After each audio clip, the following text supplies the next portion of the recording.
नमस्कार दोस्तों, टेक्नीशियन तपन YouTube channel में आप सभी दोस्तों को स्वागत है। आज कुछ नया सीखते हैं। दोस्तों, प्रैक्टिकल में जब आप इंडक्शन फर्नेस में काम करते हैं तो जरूर आपको एक बात सुनने के लिए मिलता है कि मसाला सेंटेड हो गया है। तो आखिर सेंटेड किसको बोला जाता है, सेंटेड किस तरीका से होता है, सेंटेड को रोकने के लिए क्या क्या करना चाहिए, तो जो है आपका सिलिका रेविंग मैश किसी भी हाल में आपका सेंटेड नहीं होगा। कौन कौन सा गाइडलाइन अच्छा से फॉलो कीजिएगा तो जो आप इंडक्शन फर्नेस चला रहे हैं इसमें आपका कोई भी दिक्कत नहीं होगा।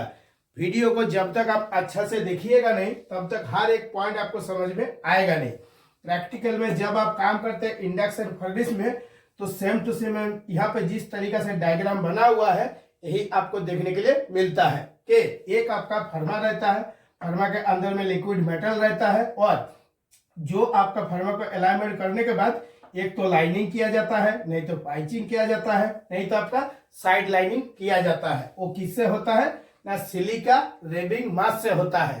तो जब आप प्रैक्टिकल में मिला के देखिएगा कि सिलिका रेविंग मास जो है वो जहां से आपका आ रहा है, कितना का बैग आता है ना, एक बैग आपका 50 kg का आता है, वहां से जो आपका ट्रांसपोर्टिंग हो रहा है।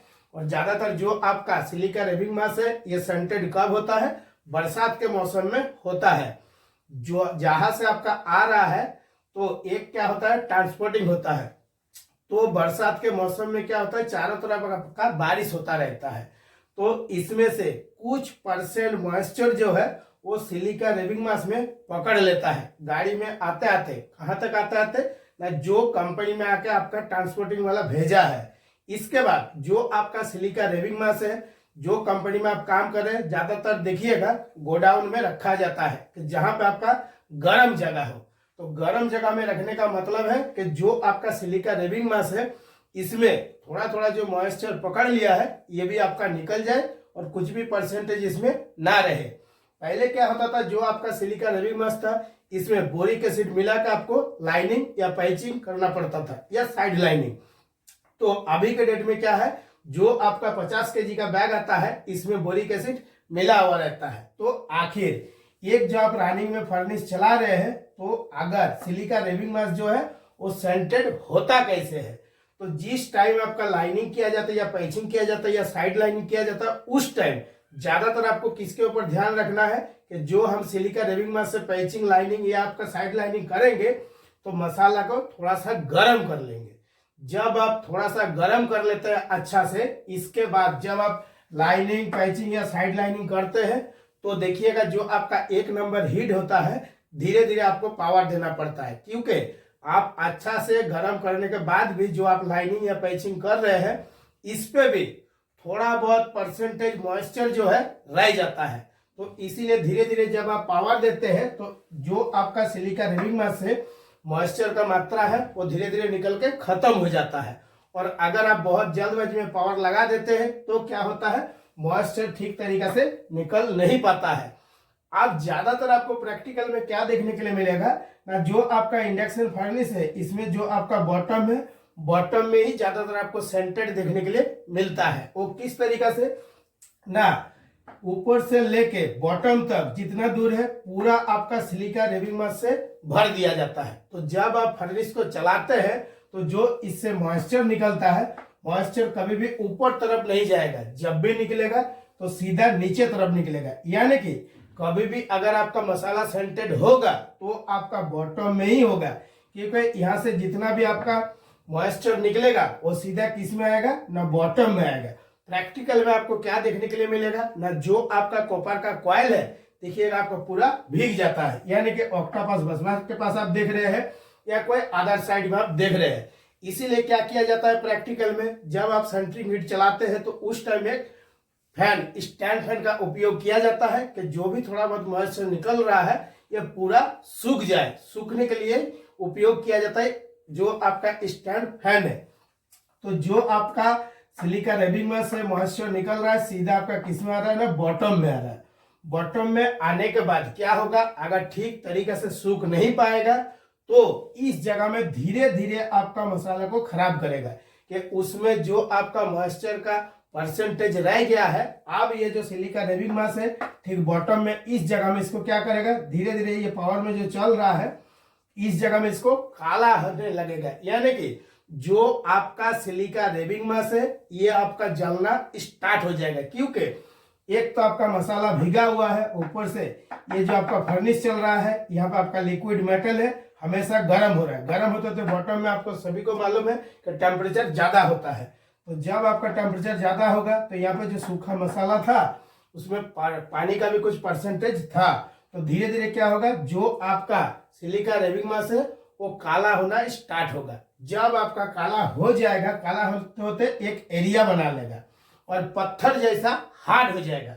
जब पत्थर जैसा हार्ड हो जाएगा तो कॉइल में जो आपका पावर आ रहा है तो ये जो आपका मसाला हार्ड हो गया है इसको आपका कनेक्ट करेगा। जब आपका कनेक्ट होगा तो ऑलरेडी जो एसएस का एंटीना है और फर्मा है ये तो ऑलरेडी कनेक्ट है लिक्विड मेटल में, तो यहां से क्या होगा, सीधा आपका अर्थ में जाने के लिए रास्ता मिल जाएगा। तो जब आप स्टैटिक फ्रीक्वेंसी कन्वर्टर पैनल चलाते हैं तो उस टाइम देखिएगा, जब भी आपका मसाला सेंटेड होता है उस टाइम 1 नंबर हीट आपका बहुत बढ़िया चला, 2 नंबर हीट बढ़िया चला, 3 नंबर हीट चला, लेकिन जब आप फर्नेस को चालू कर रहे हैं यानी कि चार्जिंग करने के बाद उस टाइम बार बार आपका अर्थ लीकेज का ट्रिपिंग आ रहा है।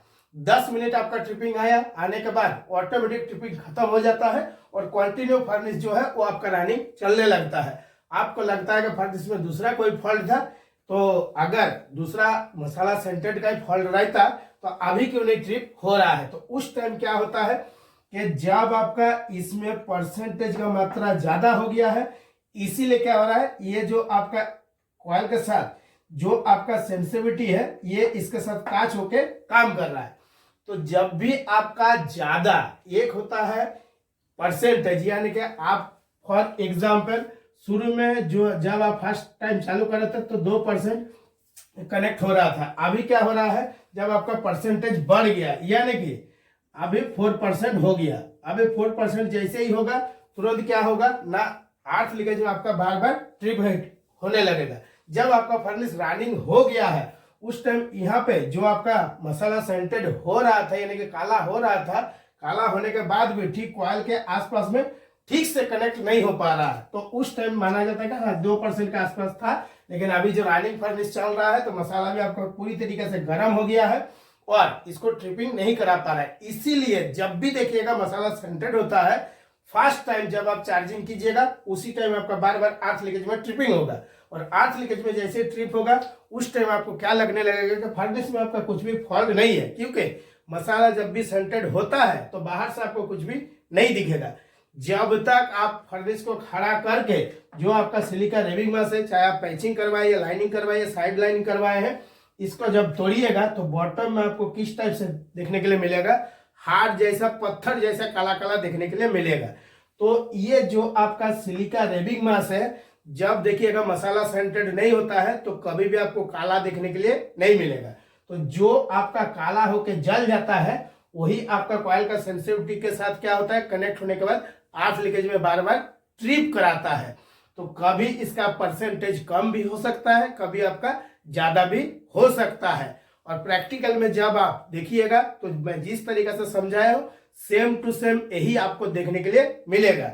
और अगर इसको और बेटर तरीके से आपको रोकना है तो जब आपका लाइनिंग पैचिंग या साइड लाइनिंग करवाते हैं तो जो आपका सिलिका रेबिंग मास आप डाल रहे हैं उससे पहले आपको अच्छा से याद रखना है, अगर हम सिलिका रेबिंग मास को अच्छा तरीके से गर्म करेंगे तो सेंटेड होने का कोई भी संभावना नहीं रहता है। इसीलिए क्या होता है, जो आपका सिलिका रेबिंग मास है जब भी आपका सेंटेड होता है तो बरसात के मौसम में आपको ज्यादा देखने के लिए मिलता है, और गर्मी के मौसम में या ठंडी का मौसम में बहुत कम देखने के लिए मिलता है। कभी कल आपको गर्मी और आपका ठंडी का मौसम में देखने के लिए मिलेगा, लेकिन बरसात के मौसम में ज्यादातर आपको मसाला सेंटेड देखने के लिए ही मिलेगा। अब क्या है, अगर पूरा फर्नेस में लिक्विड मेटल से भरा हुआ है तो उस टाइम आप टेम्परेचर देखते हैं, कितना देखते हैं ना, आप देख रहे हैं कि 1650 डिग्री सेल्सियस में हमारा ट्रैपिंग करना है, यानी कि हीट को ढालना है। तो जब आप ज्यादा टेम्परेचर उठा देते हैं, फॉर एग्जांपल इस जगह में आपने 1700 डिग्री सेल्सियस का टेम्परेचर उठाए, तो ये जो आपका सिलिका रेबिंग मास है इसका भी एक क्या होता है कि कितना दूर तक हम टेम्परेचर उठा सकते हैं, कैपेसिटी होता है। तो फॉर एग्जांपल जो आप सीलिंग का रिव्यू का उपयोग कर रहे हैं, यह हाईएस्ट हो गया आपका 1800 डिग्री सेल्सियस का। तो ऑलरेडी जब आप 1750 तक आप मान लीजिएगा टेम्परेचर ले लिए हैं, तो आपको ये समझना पड़ेगा, अगर हम टॉप में जहाँ पे लिक्विड मेटल में लांस मार के चेक कर रहे हैं वहां पे 1750 है, तो बॉटम में ऑटोमेटिक हमारा ज्यादा होगा। जब आपका ज्यादा होगा तो जो आपका सिलिका रेविंग मास है, इसका भी एक कैपेसिटी है, कितना टेम्परेचर तक बर्दाश्त कर सकता है। तो उससे जैसे ही ज्यादा होगा, फॉर एग्जाम्पल 750 है तो 50 डिग्री मान लीजिए ज्यादा बढ़ जा रहा है बॉटम में, तो ये जो आपका सिलिका रेविंग मास है इसको भी जला देगा। और कोई कारण से ये बॉटम में अगर जला तो क्या होगा, मसाला आपका सेंटेड हो जाएगा। जिस तरीके से इस वीडियो में बताया हो, वीडियो को अच्छा से देखें तो आपके अंदर में कोई भी डाउट नहीं रहेगा। तो दोस्तों आज के वीडियो के लिए इतना ही। नमस्कार, जय हिंद।